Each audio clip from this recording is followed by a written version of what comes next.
ব্যবসায়ী নাসির উদ্দিন মাহমুদের করা হত্যা চেষ্টা মামলায় চিত্রনায়িকা পরিমণির বিরুদ্ধে অভিযোগ গঠন করে বিচার শুরুর আদেশ দিয়েছেন আদালত। একই সঙ্গে তার বিরুদ্ধে গ্রেফতারি পরোয়ানা জারি করা হয়েছে।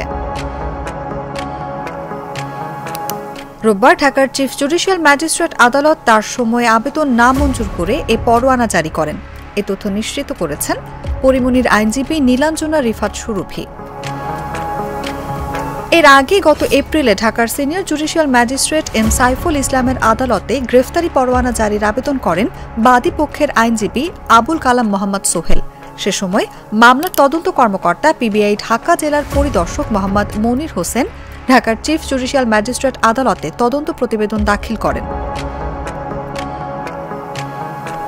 প্রতিবেদনে আসামি পরিমণি ও তার costume designer Junaid Baghdadi Jimmy ওরফে জিমের বিরুদ্ধে বাদীকে মারধর ও ভয়ভীতি দেখানোর অভিযোগের সত্যতা পাওয়া গেছে বলে উল্লেখ করা হয়েছে। তবে আরেক আসামি ফাতেমা তু জান্নাত বনির বিরুদ্ধে অভিযোগের সত্যতা পাওয়া যায়নি বলা হয়েছে। 2021 সালের 14 জুন ধর্ষণ ও হত্যা চেষ্টার অভিযোগে 6 জনের বিরুদ্ধে মামলা দায়ের করেন পরিমণি। এদের মধ্যে ছিলেন বোট ক্লাবের তৎকালীন সভাপতি নাসির ইউ মাহমুদ, তুহিন সিদ্দিকী অমি ও অজ্ঞাত পরিচয়ের আরও 4 জন। তদন্তের পর ধর্ষণ বা হত্যা চেষ্টার কোনো প্রমাণ পায়নি পুলিশ।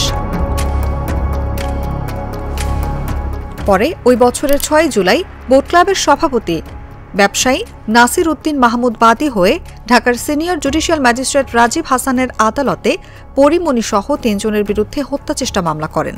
ব্যবসায়ী নাসিরের করা এই মামলায় গত বছরের 18 মার্চ অভিযোগের সত্যতা পাওয়া গেছে উল্লেখ করে প্রতিবেদন দাখিল করেন তদন্ত কর্মকর্তা পিবিআই ঢাকা জেলার পরিদর্শক মোহাম্মদ মনির হোসেন। গত 25 জুন আদালত ওই প্রতিবেদন গ্রহণ করেন এবং পরিমণি ও জুনাইদ বোগদাদি জিমি ওরফে জিমকে আদালতে হাজির হতে সমন জারি করেন।